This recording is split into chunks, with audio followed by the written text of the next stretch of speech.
Hello, everyone, and welcome to Group A's presentation. This includes myself, Jasmine Williams, Alexis Black, Jack Hanks, Rachel May, and Chelsea Sims. The focus of our presentation today is on Supplemental Nutrition Assistance Program, also known as SNAP. Throughout this presentation, we will discuss Supplemental Nutrition Assistance policy reform. Reflecting from our memo, we will highlight the need for reform of SNAP policy, its benefits, its limitations, impacts, and recommendations based on previous research. So let's take a look at purpose and focus. Our analysis examines whether SNAP's current food only benefit structure or alternative models like cash or hybrid benefits provide greater welfare for households. Using key microeconomic tools such as indifference curves, marginal rates of substitution, budget constraints, income and substitution effects, welfare economics, and administrative cost analysis, we evaluated how benefit design shapes consumer choice and well-being. The central question of this all is whether restricted in-kind benefits or direct cash transfer deliver greater utility, efficiency, and equity for SNAP participants. So throughout this presentation, we will explore the impact of benefit structure on household behavior and discuss modern policy reforms that could better meet today's diverse needs. Why SNAP reform matters. SNAP is the nation's largest food assistance program, supporting more than 42 million Americans every month and playing a critical role in reducing food insecurity, improving childhood health, and stabilizing family resources. However, the program's impact varies widely across participants due to challenges with benefit adequacy, participation barriers, and the timing of benefit distribution. The largest challenge, and the focus of our group's policy reform, is SNAP's in-kind benefit structure. Because benefits can only be used for food, households face significant limitations in consumer choice and overall welfare, especially when they also need essential non-food items. Our analysis explores how this restriction affects household well-being and what reforms could better meet today's needs. My name is Rachel May. Let's discuss some of the impacts of the SNAP program. SNAP impacts extend beyond food security. Research suggests that SNAP can lead to a range of long-term social and behavioral benefits, including improved health for children, stronger academic outcomes for low-income students, and more consistent use of healthcare services for participants. It is also associated with lower rates of depression and anxiety for participants and parents, as improved food security supports better mental health. Finally, SNAP participation has been linked to healthier childhood development overall, including a lower risk of behavioral problems. SNAP also acts as an automatic stabilizer for the economy, helping to steady things during economic downturns. Research shows that SNAP benefits produce strong multiplier effects, stimulating local businesses and supporting job growth. In fact, estimates suggest that every $1 billion in SNAP benefits can generate about $1.5 billion in overall economic activity.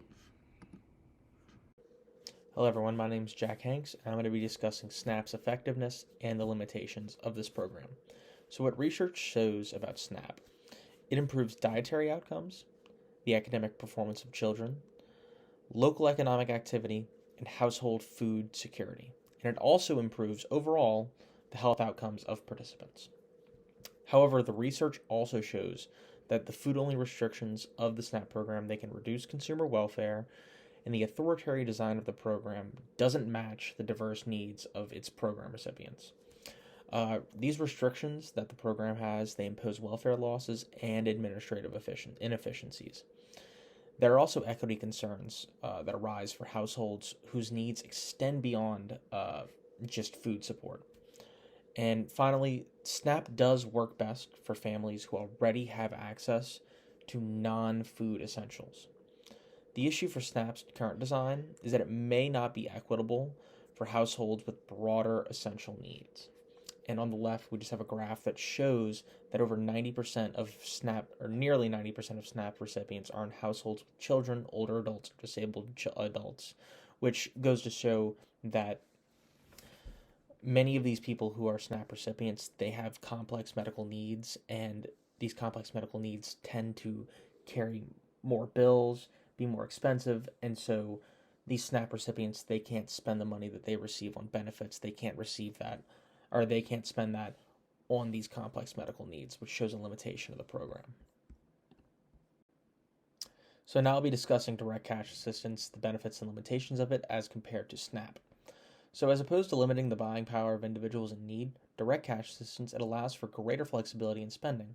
Across the United States, direct cash assistance programs have provided short-term aid for participants, providing extra funding for essential needs that they may have. The long-term effects of direct cash assistance, they're unclear, as a majority of these programs, they're fairly new, so we don't yet know the long-term effects.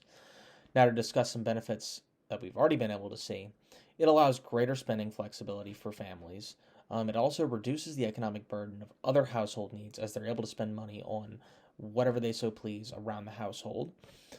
It can also decrease reliance on other social services because they're not having to spend money on utilities, transportation, medical costs. They're able to spend money on these programs themselves. And it also boosts overall economic growth because, again, they're able to spend money on whatever they want. And so that can not only boost economic growth in food industries, it also boosts economic growth in a variety of industries. Now, some limitations of this program. We do not have the ability to monitor the spending habits of these individuals that are using this direct cash assistance.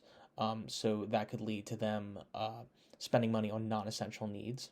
It's also much more vulnerable to inflation, and food spending could actually decrease as a result of direct cash assistance because people see that they're able to spend money on whatever they so please, and so they decide to spend it on either non-essential goods or different household needs that isn't food related. My name is Alexis Black. Let's discuss how SNAP affects consumer choice. As Jack mentioned, there are benefits and limitations to SNAP benefits and cash transfers. We can use mock data to create indifference curves and marginal rate of substitution graphs to help us understand how SNAP's food-only restriction affects consumer behavior.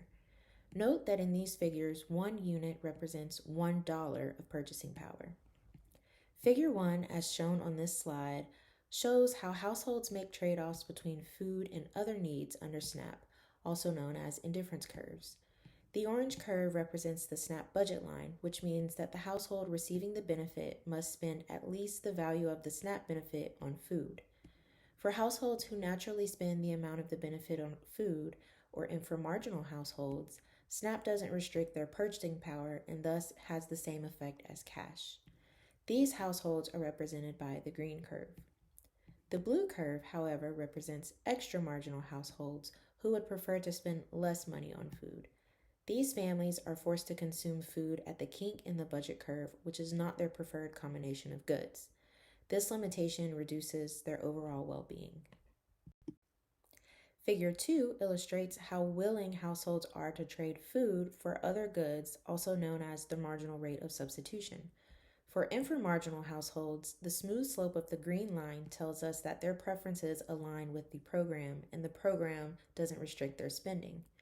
For extra marginal households, the orange curve represents a high rate of substitution, meaning these households would prefer to spend less money on food and more on other necessities, which is hindered by SNAP.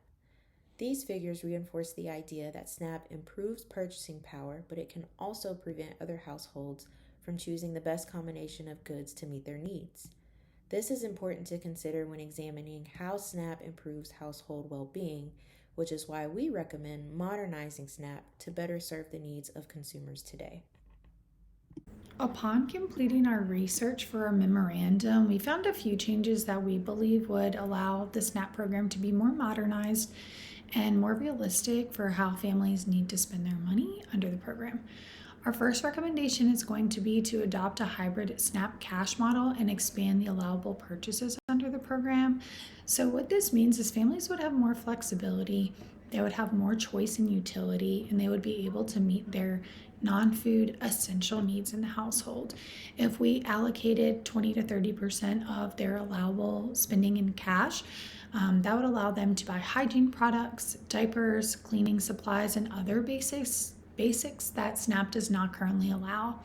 Gives family more freedom, but does not reduce food spending. So research did show us that they still are going to spend the same amount, but it does reduce welfare loss and improves household stability, because that stress level of how we are going to purchase the other essentials has been brought down. Second, instead of adding more restrictions on what people could buy, we recommend strengthening those incentive-based nutrition programs. So things like SNAP ED, Double Up Food Bucks, fruits and vegetable incentives. Research shows us that these are going to improve dietary outcomes without restricting choice. So if we support healthier decisions in a positive way, we don't restrict what they can buy.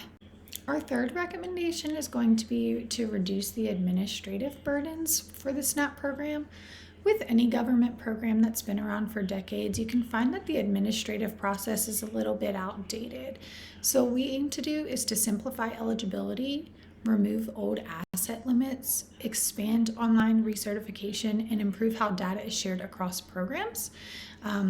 This is going to allow us to lower cost and lower the barriers for entry. So that will close the participation gap, and it would be easier for people to enroll and remain enrolled in the program. Our final recommendation is going to be for continuous evaluation through the USDA. So that really just means we're going to recommend that we evaluate the program often.